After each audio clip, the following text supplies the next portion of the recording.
little bit of a controversial opinion, but I like Welcome to New York. She did this for me. She did this for me and me only.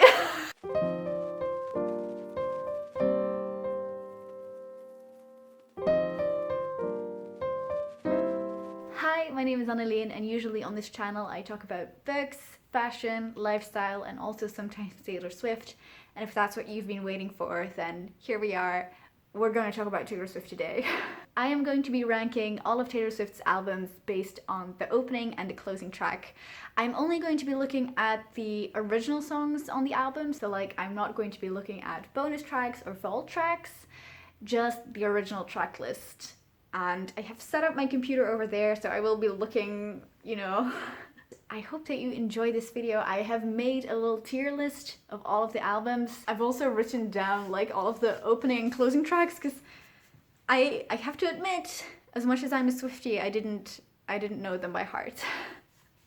But let's just get into it. Also, let me know what you think of my ranking. I have made a few other Taylor Swift ranking videos and you can watch them up here or in the description.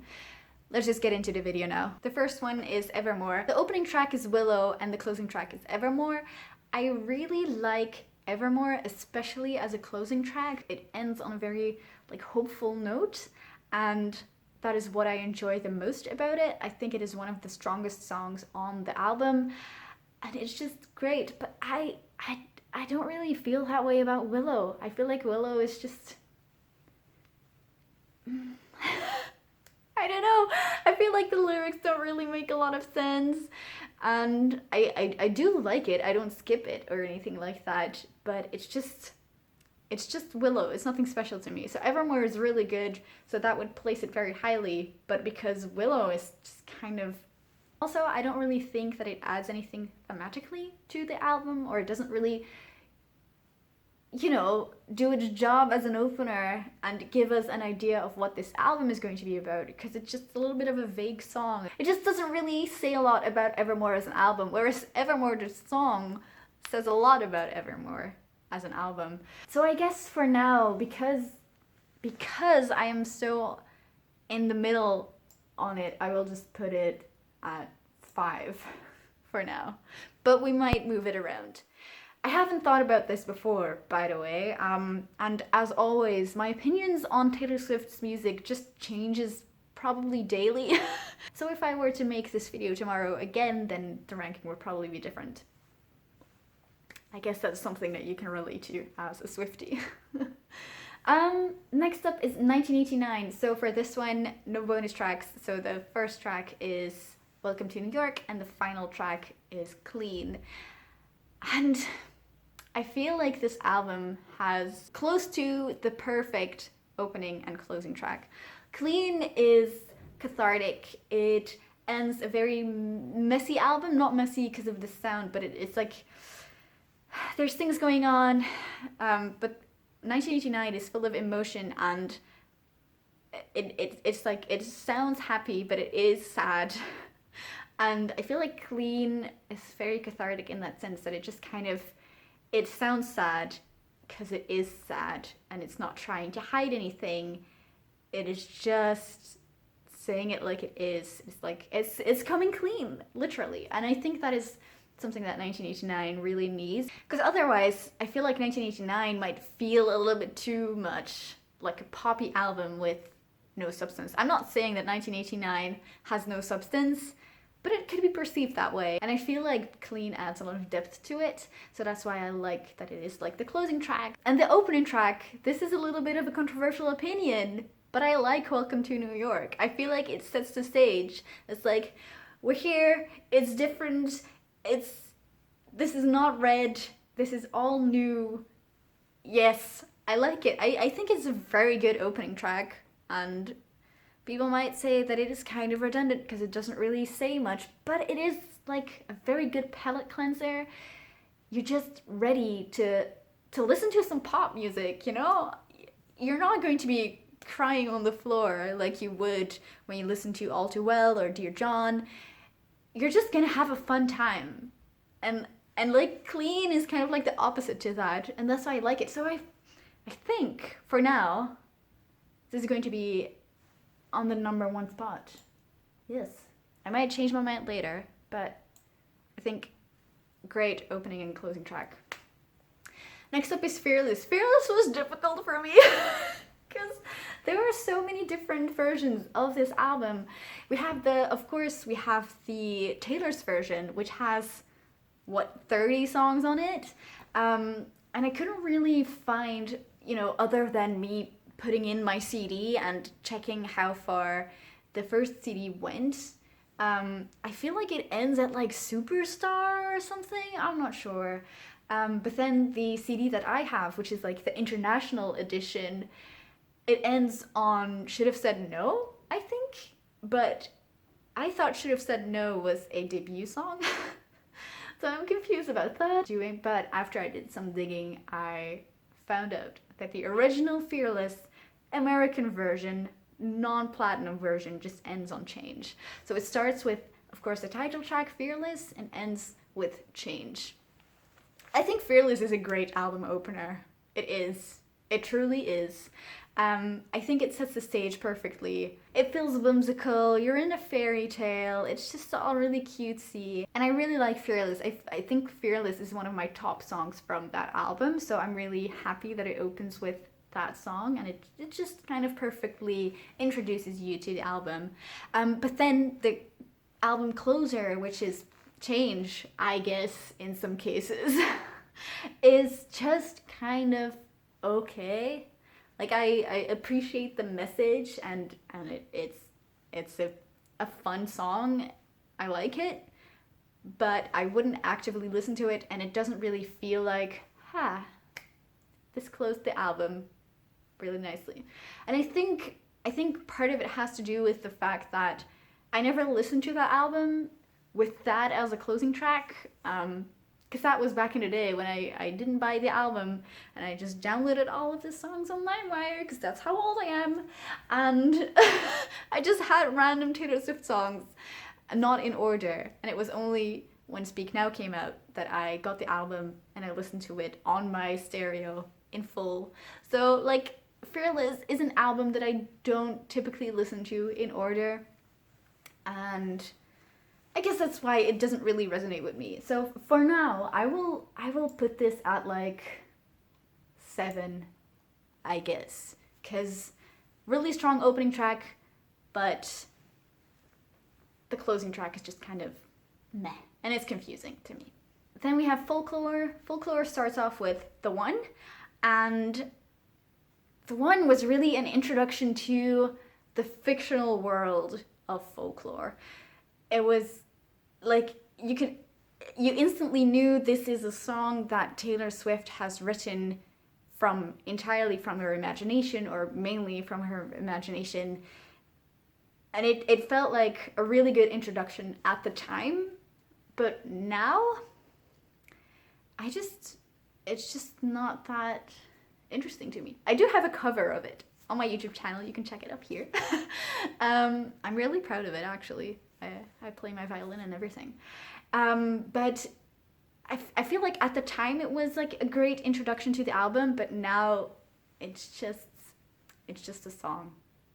And it's okay, and I like it. It's not a skip. None of these songs are skips, but it's just kind of there. And the closing track is Hoax. And Hoax is a little bit of a strange song. I really like it. I feel like this is a very challenging song for the listener as well as Taylor, because it is all over the place. It is like 3 songs in one, and I really like her, experimenting that way. And it is one of the songs that you can feel like this is one of the more personal songs, like My Tears Ricochet as well. So I like that. So we have, on the one hand, like the fictional song, like this is going to be a fictional album, and at the end we have this raw, this is what I'm feeling, and I'm not really making any sense of it, but this is what it is. So I have this like discrepancy, I guess, between those 2 songs, which makes this really difficult. I have no idea what I should do with this. I guess I would rank it above Fearless. Would I rank it above Evermore? I guess I would rank it above Evermore, but I'm going to rank Evermore down just a little bit. There you go. Then we have Lover. This is another controversial opinion, but I love I Forgot That You Existed. I love how it is the first track on the album. We closed off the Reputation era with This Is Why We Can't Have Nice Things on the Reputation Stadium tour. It's about Kanye, about the whole situation, and then we start off the new album saying, we're done. This is the last thing I'm going to say about him. On to the next thing. And I love that. And I know that I am in the minority, because I know that a lot of people are just like, please shut up about Kanye. But I love it. I also just really like the lyrics, and I really relate to it. Because you know, don't we all have someone that we used to think about every day and be like, why did you hurt me this much? And suddenly you realize like, oh, I haven't thought about this person in weeks or months or years even. And so that's why I like it. And also, it's just a fun song. I love her little laugh in it as well. So it's, yeah, it's a good song. And the closing track is Daylight, which is also great. It has the beautiful line, I once believed love would be burning red, but it's golden. Like, did you not explode the first time that you heard that? I did. It starts off with, we're not going to talk about Kanye, I'm just going to talk about love now. And then Daylight is like, yeah, I talked about love this whole time. This whole album. Yeah, I really like it. I think I'm going to rank it probably 4 for now, but it might end up a little bit higher. Then we have Red. Red starts off with State of Grace and ends with Begin Again. How good of an ending track is Begin Again? I love it. Kind of similar to Clean. It's like, okay, we're done here. This is where I am right now. Not full of emotions. We're just chill and hopeful, just like Evermore on Evermore. So I really like that about it. State of Grace is a good song. I love it actually. But it doesn't really speak to me as an opening track. It doesn't really tell me what Red is going to be. I don't really feel the roller coaster of emotions that's going to come. So I guess that's where it kind of goes down in the ranking. I would say Lover is better than Red on that regard, but is Red better than Folklore? I think I'm going to move Fearless to 8 and put Red at 7. I hope I'm not offending anyone. Then we have Reputation. If you have watched my album ranking video, where I just rank the album based on the full album, you know that Reputation is my favorite album. It is my favorite album of all time. It is my Taylor Swift album, you know? A big part of me loving Reputation so much is the closing track, is New Year's Day. It is probably my favorite Taylor Swift song of all time. And just the contrast between the rest of the album and New Year's Day is huge, because all of the other songs have a lot going for them in terms of production. They're just full of samples and just electronic sounds, you know. I'm not sure what I'm saying here. But then we come to New Year's Day and it's just her and her piano, and I said this the first time I listened to this album, and I still agree with it 5 years later, but it felt like coming home, and it still does whenever I listen to the album. It is like, yes, and we're home, we're here, we're back. And it's really good, I love it. And then we have Ready For It, the opening track, and it's just like, we're here, this is going to be something completely different.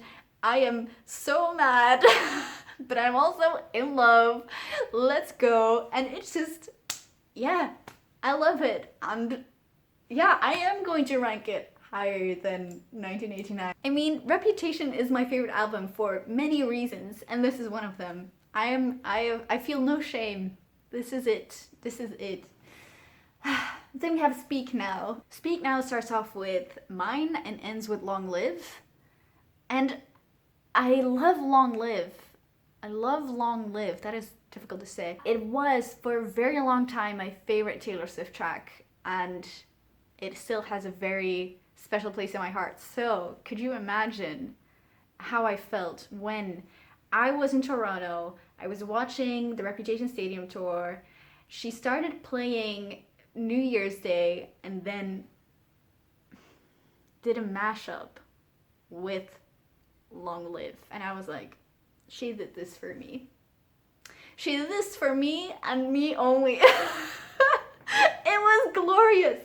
Of course I was crying. Great track.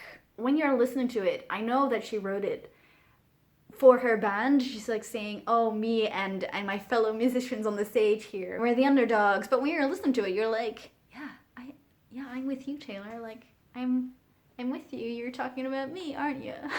So it's just it's like a song that the fans have embraced and that she also has embraced, to be about us and our support and her support and just what we get from each other, and that is why I love it so much. But then we also have Mine, which is okay, but it's just never been my favorite song. It's never, I never liked it that much.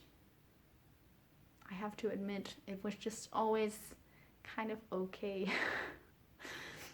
So this is difficult. I am going to move some of these albums. Speak Now is definitely not at the bottom because Long Live is so strong. I think I'm going to have to move Fearless to the bottom, but know that I love Fearless a lot. So Begin Again is definitely not as good as Long Live to me, so in that regard, Speak Now would be higher. But I like State of Grace more than I like Mine. But I do think Mine is a better opening track than State of Grace, so I'll move it up here. Or should it be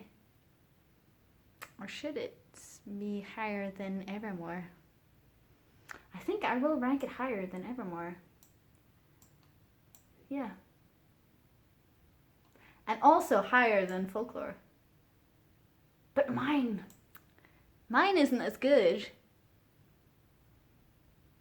No, I think this is a good spot for it. And then we have Taylor Swift, the self-titled album debut. It starts off with Tim McGraw, an absolute classic, and ends with Our Song.